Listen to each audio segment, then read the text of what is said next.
আমন্ত্রণ দীপ্ত সংবাদে আপনাদের সাথে আছি আমি তারান্নুম জুথি। শুরুতেই জানাবো নিটোল টাটা সংবাদ শিরোনাম। শিল্প কারখানা খোলার ঘোষণায় কর্মস্থলমুখী মানুষ, ভোগান্তি কমাতে ছাড়া হয়েছে বাস ও লঞ্চ। বিধিনিষেধ শিথিলে পরিস্থিতি অবনতির শঙ্কা, কারখানা খোলার বিকল্প নেই দাবি ব্যবসায়ীদের। করোনায় মারা গেছে আরও 218 জন, সরকারি হাসপাতালে প্রাথমিক সেবা পেতেও ভোগান্তি। অপসাংবাদিকতা রোধে অবৈধ অনলাইন টিভি ও পত্রিকা বন্ধের আহ্বান সাংবাদিক নেতাদের।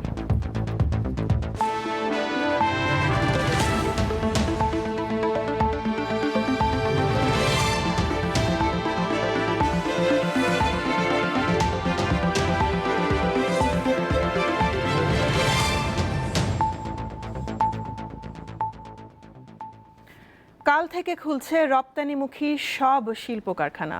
জীবিকার তাগিদে শনিবার ভোর থেকে ভোগান্তি মাথায় নিয়ে কর্মস্থলের পথে রওনা হয় হাজার হাজার মানুষ। ফলে মহাসড়ক ও নৌপথে দেখা যায় মানুষের উপচে পড়া ভিড়। স্বাভাবিকভাবেই স্বাস্থ্যবিধি হয়েছে উপেক্ষিত।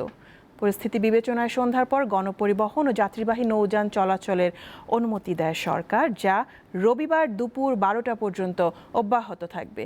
বিজিএমইএ জানিয়েছে, লকডাউনে গ্রামে আটকে পড়া কেউ চাকরি হারাবে না। ঢাকামুখী যাত্রীর চাপে বেসামাল বাংলাবাজার শিমুলিয়া নৌ রুট। পরিস্থিতি সামাল দিতে ফেরির সংখ্যা 6 থেকে বাড়িয়ে 10 করা হয়েছে। যাত্রীরা কয়েক গুণ ভাড়া দিয়ে যে যেভাবে পারছে ঘাটে আসছে। একই অবস্থা মানিকগঞ্জের পাটুরিয়া ঘাটেরও।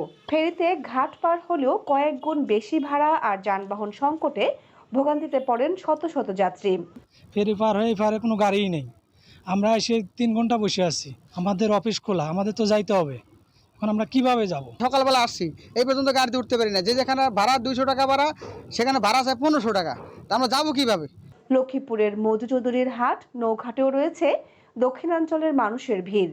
ফেরি বা ছোট ছোট ট্রলারে ঝুঁকি নিয়ে মেঘনা নদী পার হচ্ছে তারা।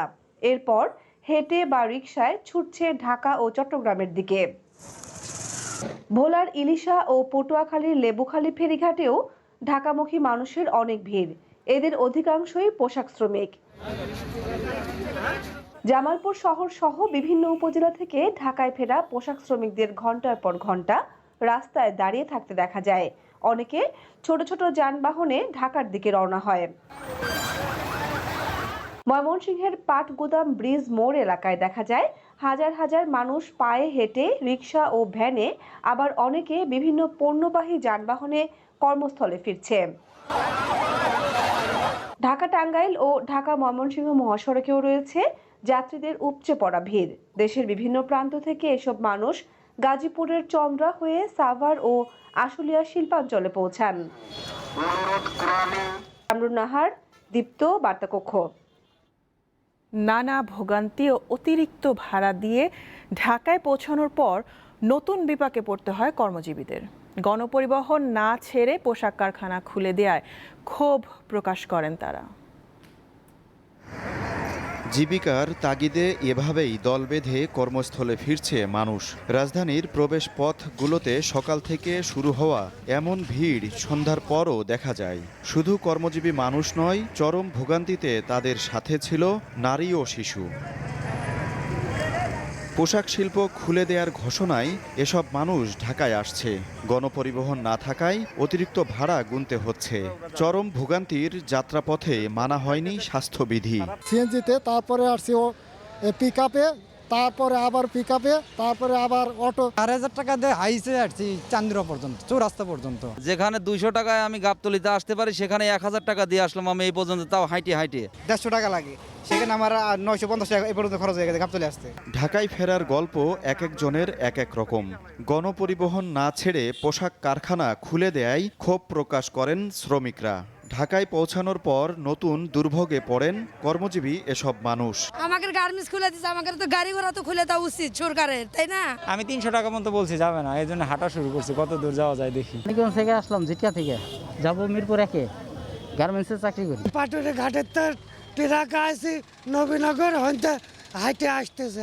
দূরপাল্লার বাস নাই, যানবাহন চালক নাই। টাকে আইসি এই ভাঙি রিক্সা দিয়া ভ্যান দিয়ে আসতেছি। পেটের দায়ে ঢাকার ভেতর থেকে অনেককে বাইরেও যেতে দেখা গেছে। চাকরি বাঁচাতে জীবনের ঝুঁকি নিতে হচ্ছে তাদের। আজিজুল ইসলাম, দীপ্ত সংবাদ, ঢাকা। সরকারি ঘোষণার পর সন্ধ্যা থেকেই শুরু হয়েছে গণপরিবহন চলাচল। দেশের বিভিন্ন প্রান্ত থেকে পোশাক শ্রমিকরা বাসে কর্মস্থলে ফিরছেন। সবশেষ তথ্য জানাতে গাজীপুরের কালিয়াকৈর থেকে যোগ দিচ্ছেন সহকর্মী জাহাঙ্গীর আলম। জাহাঙ্গীর, ঢাকামুখী মহাসড়কগুলোর এখনকার অবস্থা কেমন দেখছেন? বাস চলাচল কেমন দেখছেন আমাদের জানান। জি জ্যোতি, সন্ধ্যার পর থেকে ঢাকা টাঙ্গাইল এবং ঢাকা ময়মনসিংহ মহাসড়কে গণপরিবহন চলাচল শুরু হয়েছে এবং আমি এই মুহূর্তে দাঁড়িয়ে আছি ঢাকা টাঙ্গাইল মহাসড়কের গাজীপুরের কালিয়াকৈর সূত্রপুর এলাকায়। এখানে আমরা মহাসড়কে দেখতে একটু যদি দেখাই তাহলে দেখা যাবে যে চন্দ্রাত্রী মোড় থেকে আসলে টাঙ্গাইলের গোড়াই পর্যন্ত দীর্ঘ যানবাহনের সারি রয়েছে এবং এখানে বাস, ট্রাক এবং ছোট ছোট গাড়িতে করে যে লোকজন আসছে এবং লোকজন আসছে এখানে কিন্তু স্বাস্থ্যবিধি বিষয়ে আসলে কোনো তোয়াক্কা করছেন না। আমরা বিভিন্ন বাসে দেখেছি, বাসে আসলে একটা সিট খালি রাখার কথা থাকলেও আসলে ওই রকম খালি কোনো গাড়িতে দেখা যায় নাই। গাড়ির চাপ থাকার কারণে সন্ধ্যার পর থেকেই এই মহাসড়কে যানজট দেখা দিয়েছে এবং ঢাকা ময়মনসিংহ মহাসড়কে আমরা খোঁজ নিয়েছি, সেখানেও আসলে গাড়ির চাপ অনেক বেশি লক্ষ্য করা যায় এবং আমি কথা বলেছি সাল্লা হাইওয়ে থানার ওসি মীর গুলাম ফারুকের সাথে। তিনি জানিয়েছেন সন্ধ্যার পর থেকে যানবাহন ছেড়ে দেওয়ার কারণে আসলে এই গাড়ির চাপ বৃদ্ধি পেয়েছে। দিনভর শ্রমিকদের ভোগান্তি শেষে যদিও তারা স্বস্তিতে যাবে, আসলে এই স্বস্তিটা দেখা যাচ্ছে না, কেননা রাস্তায় গাড়ির দীর্ঘ সারি লক্ষ্য করা গেছে। জাহাঙ্গীর, আপনাকে অনেক ধন্যবাদ। গাজীপুর থেকে ঢাকামুখী মানুষের খবর জানাচ্ছিলেন সহকর্মী জাহাঙ্গীর আলম। করোনা সংক্রমণের উচ্চ ঝুঁকির মধ্যেও রপ্তানিমুখী শিল্প কারখানা খোলার সিদ্ধান্তে জাতিকে খেসারত দিতে হতে পারে বলে আশঙ্কা করছেন জনস্বাস্থ্যবিদরা। তবে রপ্তানিমুখী শিল্পকে বাঁচাতে পোশাক কারখানা খোলার বিকল্প নেই বলে মত ব্যবসায়ীদের। শ্রমিকদের দাবি, শ্রমিকদের জীবন যাতে ঝুঁকিতে না পড়ে তা নিশ্চিত করতে হবে। চলমান কঠোর লকডাউনের মধ্যেই রবিবার থেকে খুলছে রপ্তানিমুখী শিল্প কারখানা। প্রায় 40 লাখ শ্রমিক রপ্তানিমুখী শিল্পের সাথে যুক্ত। ঈদের ছুটি ও লকডাউনের ফাঁদে এর বেশিরভাগই ঢাকা ছেড়েছেন। হঠাৎ করে কারখানা খুলে দেয়ায় একসাথে অসংখ্য মানুষের ঢাকামুখী যাত্রা ও কারখানার কাজের পরিবেশ করোনা সংক্রমণের ঝুঁকি বাড়াতে পারে বলে আশঙ্কা এই জনস্বাস্থ্যবিদের। দেশের অর্থনৈতিক প্রেক্ষাপটে হয়তো এই ছাড়টা দিয়েছে, কিন্তু এই ছাড়টা যদি বুমেরিং হয়ে সংক্রমণটা আরও বাড়ে তাইলে কিন্তু তার খেসারত জাতিকে দিতে হবে। এই অবস্থায় কর্মীদের সবার টিকা নিশ্চিত করা, করোনা আক্রান্ত কর্মীর চিকিৎসা ভার বহন, সময়মতো কাজে যোগ দিতে না পারলে চাকুরিচ্যুত না করা সহ বিভিন্ন দাবি শ্রমিকদের। দেশের রপ্তানির স্বার্থে, মালিকদের মুনাফার স্বার্থে শ্রমিকদের জীবন একটা ঝুঁকির মধ্যে পড়ে গেল। একদিকে করোনায় আক্রান্ত হওয়ার ঝুঁকি, আর একদিকে চাকরি হারানোর ভয়। মানুষ শেষ পর্যন্ত জীবিকার ভয়ে জীবনের ঝুঁকি নিতে বাধ্য হবে। এই বাধ্য করার জন্য যারা দায়ী তাদেরকে কিছু দায়িত্ব নিতেই হবে, তা না হলে শ্রমিকদের নিয়ে এই ছেলেখেলাটা বন্ধ হবে না। পোশাক শিল্প মালিকরা বলছেন, নতুন অর্থ বছরের প্রথম 19 দিনেই $2226 মিলিয়ন রপ্তানি আদেশ পেয়েছে বাংলাদেশ, যা গত বছরের একই সময়ের চেয়ে $560 মিলিয়ন বেশি। বৈদেশিক বাজার সুরক্ষা এবং রপ্তানি আয়ের এই ধারা অব্যাহত রাখতেই কারখানা খোলা জরুরি বলে তাদের অভিমত। এই ঈদে এই লকডাউন দিয়ে লম্বা ছুটি দিয়ে শ্রমিকদেরকে যে গ্রামের বাড়িতে পাঠিয়ে দেওয়া হয়েছিল, এই সিদ্ধান্তটা আমরা মনে করি এটা সঠিক হয়নি। এতদিন আমরা লস দিয়ে কাজ নিয়ে বা কর্মসংস্থানটা ধরে রেখেছি, বায়ারদেরকে ধরে রেখেছি, মার্কেটটা ধরে রাখার চেষ্টা করেছি। এখন কিন্তু আসছিল সময় ঘুরে দাঁড়াবার। সেই সময় যদি বায়াররা আমাদের এখান থেকে যদি অন্য দেশে অর্ডার প্লেস করে ফেলে, তাহলে কিন্তু আমাদের এই সুযোগটা আমরা হাতছাড়া করব। সম্প্রতি গাজীপুরে তৈরি পোশাক শ্রমিকদের করোনার টিকা দেয়া শুরু হয়। বিকেএমইএ জানিয়েছে, ঢাকা, নারায়ণগঞ্জ সহ অন্যান্য জেলার কারখানাতেও পোশাক শ্রমিকদের টিকা দ্রুত নিশ্চিত করা হবে। মাহমুদ শাওন, দীপ্ত সংবাদ, ঢাকা। দেশে করোনায় আরও 218 জন মারা গেছে। এতে মৃতের সংখ্যা বেড়ে হয়েছে 20,685। স্বাস্থ্য অধিদপ্তর জানিয়েছে শনিবার সকাল 8টা পর্যন্ত আগের 24 ঘন্টায় সারা দেশে 30,980 জনের নমুনা পরীক্ষা করা হয়। এতে 9,369 জনের করোনা শনাক্ত হয়েছে। নমুনা পরীক্ষা বিবেচনায় রোগী শনাক্তের হার 30.24%। দেশে এ পর্যন্ত করোনা শনাক্ত হয়েছে 12,49,484 জনের। এর মধ্যে সুস্থ হয়েছে 10,78,212 জন। সর্বশেষ 24 ঘন্টায় সুস্থ হয়েছে 14,017 জন। রাজধানীর সরকারি হাসপাতালগুলোতে সহসা মিলছে না কাঙ্ক্ষিত বেড। করোনা রোগী নিয়ে হাসপাতাল থেকে হাসপাতালে ছুটছেন স্বজনরা। তাদের অভিযোগ, হাসপাতালে যাওয়ার পর প্রাথমিক চিকিৎসা পেতে দীর্ঘ সময় অপেক্ষা করতে হচ্ছে, ফলে বাড়ছে মৃত্যুর সংখ্যা। আজিজুর রহমান ৬২ বছর বয়সী এই ব্যক্তি প্রচণ্ড শ্বাসকষ্ট নিয়ে রাজধানীর কুর্মিটোলা জেনারেল হাসপাতালে যান শনিবার বেলা 12টার দিকে। ভালো না, অবস্থা বেশি ভালো না, শ্বাসকষ্ট হচ্ছে আর বলতেছে আইসিইউর সাপোর্ট লাগবে এবং আইসিইউ বলতেছে নাই। ৪০ মিনিট পর রোগীর অবস্থা আরও খারাপ হয়ে পড়লে হাসপাতাল থেকে একজন বের হয়ে তার অক্সিজেন লেভেল চেক করেন। রোগী তো টানি লইতে পারতেছে না অক্সিজেন। ওনার আমরা সিচুয়েশন পাই নাই, পালস বা অক্সিজেন সিচুয়েশন কিছুই পাই নাই। এখন আমরা ইসিজি না করে কোনো কিছু বলতে পারবো না। ওনারা বলছে যে কথা বলেন, ফাইল দেখান, এই ফাইল দেখাইতে 40 মিনিট। রুগীদের নামায় একটা ট্রিটমেন্ট দিব, এই ট্রিটমেন্টটা দেয় নাই ওনাদের গাফলতির লেগে রুগীটা মারা গেল। একই সময়ে মিরপুর 14 নম্বর থেকে সিএনজিতে আনা হয় আরেক রোগী। চিকিৎসা দেওয়ার আগেই তিনি শেষ নিঃশ্বাস ত্যাগ করেন। স্বজনরা জানান, শনিবার সকালে সিএমএইচ থেকে স্বামী স্ত্রী একসাথে করোনার টিকা নেন। বাসায় যাওয়ার 3 ঘন্টা পর তিনি অসুস্থ হয়ে পড়েন। বলছে নাকি 2 ঘন্টা যাব ভ্যাকসিন নিতে আসছিল নাকি করোনা, ওই ভ্যাকসিন নেওয়ার পর নাকি এরকম হয়েছিল মেবি, আমার যেটা সন্দেহ। নিঃশ্বাস নিতে পারতেছিল না। স্বজনরা বলছেন, গুরুতর অবস্থায় রোগীকে হাসপাতালে নেওয়া হলেও প্রাথমিক চিকিৎসা পেতে দীর্ঘ সময় অপেক্ষা করতে হয়। এতে মৃত্যু সংখ্যা বাড়ছে। কোভিডের জন্য যে জিনিসটা হচ্ছে ইনস্ট্যান্ট, যে আপনি দেখছেন মাত্র একটা রোগী মারা গেছে, হ্যাঁ, আমারও এরকম বসে থাকতে হয়েছে, অক্সিজেন লেভেল সে দেখবে যে আধা ঘন্টা সে ঠিক আছে কি না, হ্যাঁ, এটা তো হয় না। কুর্মিটোলার মতো রাজধানীর অন্যান্য সরকারি হাসপাতালের চিত্র প্রায় একই রকম। কিছুক্ষণ পরপরই রোগী ভর্তি অ্যাম্বুলেন্স আসছে হাসপাতালে। বেড না পেয়ে যাচ্ছেন বেসরকারি হাসপাতালে। সিট পাচ্ছি না। কয়দিন ধরে? কালকে অ্যাডমিট হচ্ছে, আজকে সকালে আইসিইউ রেফার করছে, পাচ্ছি না আমরা প্রাইভেট। বলতেছে বেড ফাঁকা নেই। আমি তো 3 দিন ধরে ঘুরতেছি। আমরা টাঙ্গাইল থেকে আসছি আমার শ্বশুরের জন্য, কিন্তু এখনো কোভিড টেস্ট করে নেই। 500 শয্যার কুর্মিটোলা জেনারেল হাসপাতালে কোভিড শয্যা 300টি, কিন্তু রোগী ভর্তি আছে 383 জন। সাদিয়া চৌধুরী, দীপ্ত সংবাদ, ঢাকা। সাংবাদিকতার নামে অপসাংবাদিকতা করা সকল অনলাইন টেলিভিশন ও পত্রিকা বন্ধ হওয়া উচিত বলে মনে করেন সাংবাদিক নেতারা। নীতিমালা তৈরি ও এর বাস্তবায়ন না হলে এসব অবৈধ প্রতিষ্ঠান বন্ধ করা যাবে না বলেও মত তাদের। এজন্য সব সাংবাদিক সংগঠনকে ঐক্যবদ্ধ হতে হবে। সর্বোচ্চ টেলিভিশনের সাংবাদিকরা ধাক্কা দিয়ে সরাই দিচ্ছিল। আমি যখন জিজ্ঞেস করলাম যে আপনারা কারা, তারা উল্টো পাল্টা আমাকে প্রশ্ন করলো যে আপনি কে। মানে এমন একটা বিষয় যে যারা মূলধারার সাংবাদিক তারা এখন আইডেন্টিটি ক্রাইসিসে ভুগতেছে, যারা আইপিটিভি আছে তাদের কাছে। সংবাদ সংগ্রহ করতে গিয়ে এভাবেই প্রতিনিয়ত বিড়ম্বনার শিকার হন মূলধারার গণমাধ্যম কর্মীরা।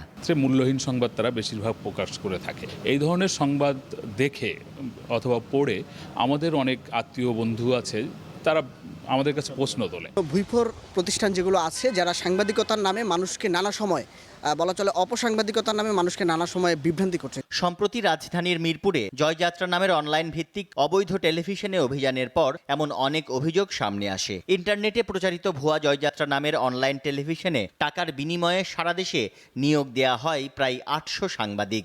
বেতন দেয়া হবে না এমন চুক্তিতে তাদের নিয়োগ দেয়া হলেও সবার কাছ থেকেই নেওয়া হয় 20,000 থেকে 1 লাখ টাকা। জয়যাত্রার মতো এমন হাজারো অনুমোদন না পাওয়া অনলাইন পোর্টাল ও টেলিভিশন এখন দেশ জুড়ে, যাদের অনেকেরই নেই কোনো অফিস, তাই বাসা থেকে 1 থেকে 3 জন কর্মী মিলে বিভিন্ন গণমাধ্যমে প্রকাশিত সংবাদ চুরি করে প্রকাশ করেন তারা। আবার ঘটনাস্থলে গেলে সংবাদ প্রচার করতে টাকাও দাবি করা হয়। ইয়েলো জার্নালিজমের জন্য অনেকেই কিন্তু অনেক অহেতুক হয়রানির মোকাবেলা হয়। ডিজিটাল মিডিয়া আসার পর এটা বেড়ে গেছে, কারণ এটার কন্ট্রোল মেকানিজম এখনো সরকারের কাছে পুরোটা ক্লিয়ার হয় নাই। কোনটা বৈধ কোনটা অবৈধ, এই গ্রে এরিয়ার সুযোগ অনেকে নিয়ে ফেলেন। এ বিষয়ে সাংবাদিক নেতারা বলেন, সরকারের অনুমোদন না পাওয়া অনলাইন টেলিভিশন বা নিউজ পোর্টালগুলো বন্ধ করতে না পারলে মূলধারার গণমাধ্যম ক্ষতিগ্রস্ত হবে। জায়গায় জায়গায় অর্থের বিনিময়ে প্রতিনিধি নিয়োগ দেওয়া হচ্ছে, তাদের শিক্ষাগত যোগ্যতা বলে কিছু নেই এবং তারা সাংবাদিকতা করছে মূলত ব্ল্যাকমেইল করার জন্য, এই টেলিভিশনটাকে ব্যবহার করে অন্য কোনো কাজ করার জন্য, যেটা হেলেনা জাহাঙ্গীরও করেছেন। জয়যাত্রাকে সামনে রেখে তিনি রাজনৈতিক ফায়দা লুটার চেষ্টা করেছেন। অনুমোদনের বাইরে একটি অনলাইনও থাকা উচিত না বাংলাদেশ। ইন্টারনেটে এমন হাজারো মাধ্যমে ভুঁইফোর নিউজ পোর্টালে গুজব ছড়িয়ে দিচ্ছেন কেউ কেউ। তাই অপসাংবাদিকতা রুখতে হলে সাংবাদিক সংগঠনগুলোর এগিয়ে আসতে হবে বলে মনে করেন অনেকে। সাংবাদিক ইউনিয়ন কিন্তু একেবারে উপজেলা পর্যায় পর্যন্ত আছে। তারা যদি সত্যিকার অর্থে স্ট্রং থাকতো, তাদের মধ্যে যদি বিভাজনগুলো না থাকতো, তাহলে কিন্তু এই অপসাংবাদিকতা মানে করার সুযোগ থাকতো না। আমি বলবো যে আমাদেরও আত্মশুদ্ধির সময় এসেছে, আত্মসমালোচনার সময় এসেছে। যেখানে টেলিভিশন বা পত্রিকা চালাতে হিমশিম খাচ্ছে মূলধারার গণমাধ্যমগুলো, সেখানে ইন্টারনেট ভিত্তিক দেশের হাজারো ভুঁইফোর টেলিভিশন ও পত্রিকা ঝুঁকিতে ফেলছে রাষ্ট্রের চতুর্থ স্তম্ভকে। তানভীর খন্দকার, দীপ্ত সংবাদ, ঢাকা। দীপ্ত সংবাদে একটা বিরতি নিয়ে ফিরছি, আমাদের সাথেই থাকুন।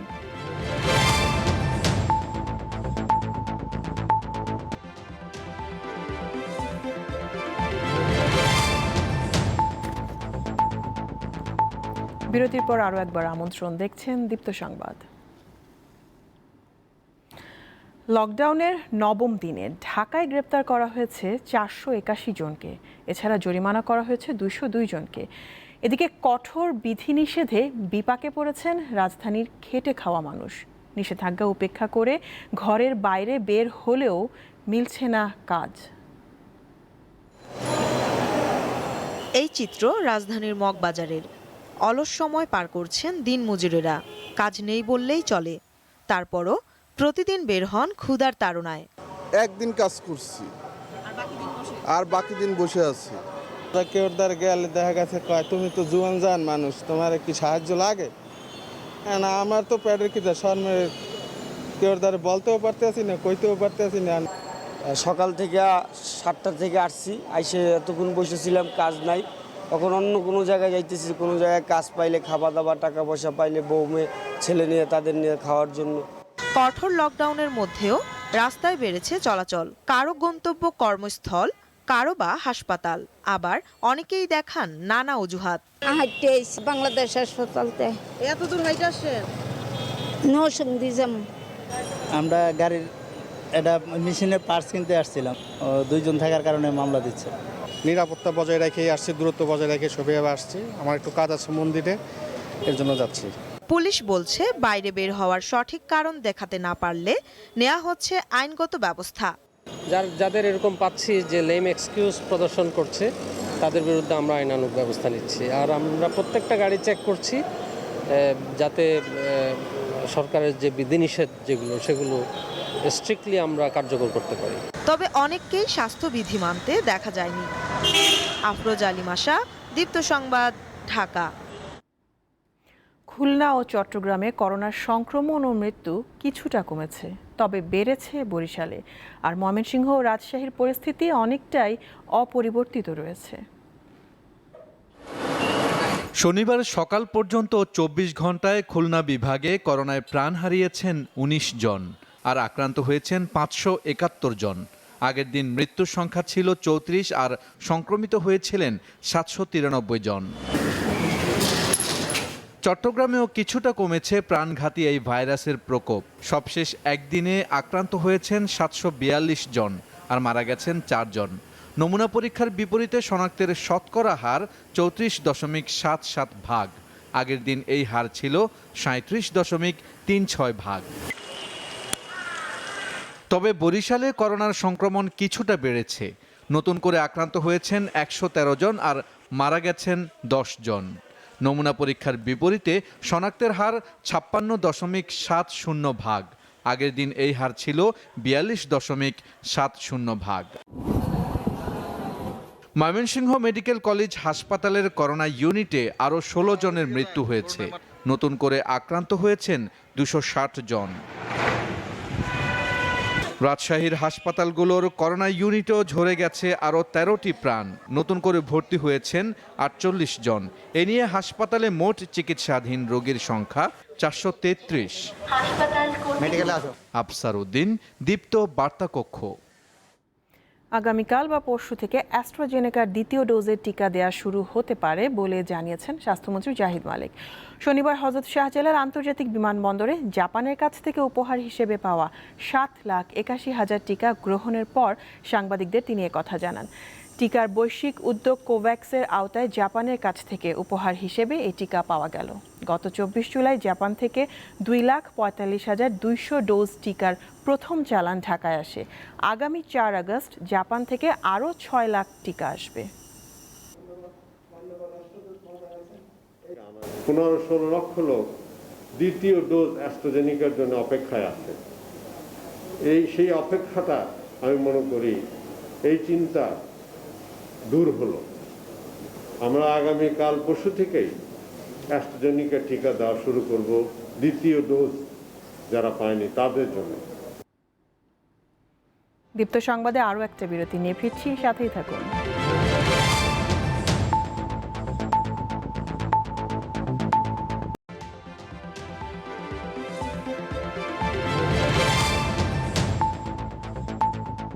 আমন্ত্রণ আরও একবার, দেখছেন দীপ্ত সংবাদ। অ্যাস্ট্রাজেনেকা ও স্পুটনিক করোনা টিকার মিশ্রণে গুরুতর ক্ষতি কিংবা পার্শ্ব প্রতিক্রিয়া নেই, বরং প্রতিরোধ ক্ষমতা বেশি বলে দাবি করেছে রাশিয়া। এদিকে শ্রীলঙ্কার একটি গবেষণা বলছে 16 সপ্তাহের মধ্যেই কমছে কোভিশিল্ড টিকার কার্যকারিতা। করোনার ভারতীয় ধরন ডেল্টাকে জলবসন্তের মতোই সংক্রামক বলে দাবি করেছে যুক্তরাষ্ট্রের রোগ নিয়ন্ত্রণ ও প্রতিরোধ কেন্দ্র। জিনগত পরিবর্তন ঘটিয়ে আরও মারাত্মক হওয়ার আগেই করোনা প্রতিরোধে প্রয়োজনীয় ব্যবস্থা নেওয়ার তাগিদ দিয়েছে বিশ্ব স্বাস্থ্য সংস্থা। করোনার টিকাকরণের ক্ষেত্রে শুরু থেকেই ভারতে উৎপাদিত অক্সফোর্ড অ্যাস্ট্রাজেনেকার কোভিশিল্ডে ভরসা রেখেছিল শ্রীলঙ্কা। তবে টিকা সংকটে দ্বিতীয় ডোজের অপেক্ষায় আছে শ্রীলঙ্কার 5 লাখের বেশি মানুষ। এদিকে কলম্বোর একটি বিশ্ববিদ্যালয়ের একটি গবেষণা প্রতিবেদনে দাবি করা হয়েছে কোভিশিল্ডের প্রথম ডোজ নেয়ার 16 সপ্তাহ পর 60 বছরের বেশি বয়সীদের শরীরে এ টিকার কার্যকারিতা কমে যায়।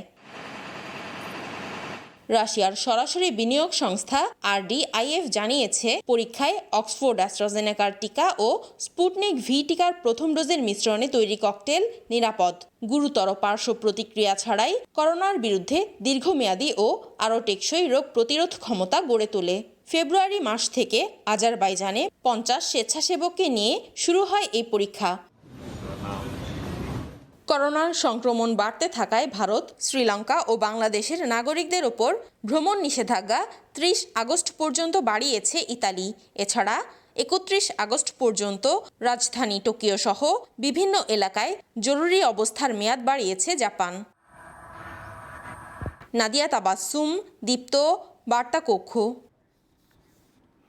আফগানিস্তানের হেরাত প্রদেশে জাতিসংঘের মূল স্থাপনার হামলায় একজন নিরাপত্তারক্ষী নিহত হয়েছে। হেরাত শহরের উপকণ্ঠে সরকারি বাহিনী ও তালেবানের মধ্যে তীব্র লড়াইয়ের প্রেক্ষাপটে জাতিসংঘ কম্পাউন্ডে এই হামলা চালানো হয়।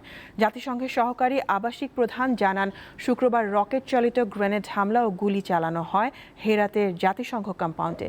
তালেবান যোদ্ধারা হেরাত শহরের অনেকখানি ভেতরে প্রবেশের কয়েক ঘন্টার মধ্যেই এই আক্রমণ করা হয়। অবশ্য জাতিসংঘের কোনো কর্মকর্তা এতে হতাহত হয়নি। ক্রিকেটের খবর। আসন্ন টি20 সিরিজে জৈব সুরক্ষা বলয়ের নতুন মাত্রা নির্ধারণ করেছে অস্ট্রেলিয়া ক্রিকেট দল। ফলে খেলার দিন মাঠের ভেতরে কোনো ক্যামেরা ক্রু থাকতে পারবে না।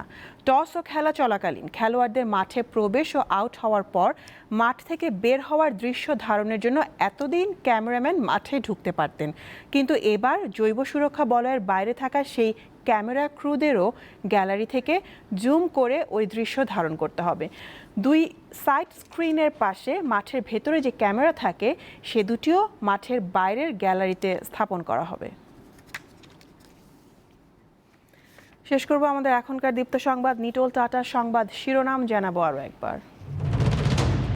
শিল্প কারখানা খোলার ঘোষণায় কর্মস্থলমুখী মানুষ, ভোগান্তি কমাতে ছাড়া হয়েছে বাস ও লঞ্চ। বিধিনিষেধ শিথিলে পরিস্থিতি অবনতির শঙ্কা, কারখানা খোলার বিকল্প নেই দাবি ব্যবসায়ীদের। করোনায় মারা গেছে আরও 218 জন, সরকারি হাসপাতালে প্রাথমিক সেবা পেতেও ভোগান্তি। অপসাংবাদিকতা রোধে অবৈধ অনলাইন টিভি ও পত্রিকা বন্ধের আহ্বান সাংবাদিক নেতাদের।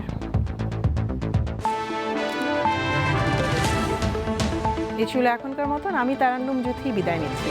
আমাদের সাথে অনলাইনে যুক্ত থাকতে হলে লগ ইন করুন facebook.com/diptanews।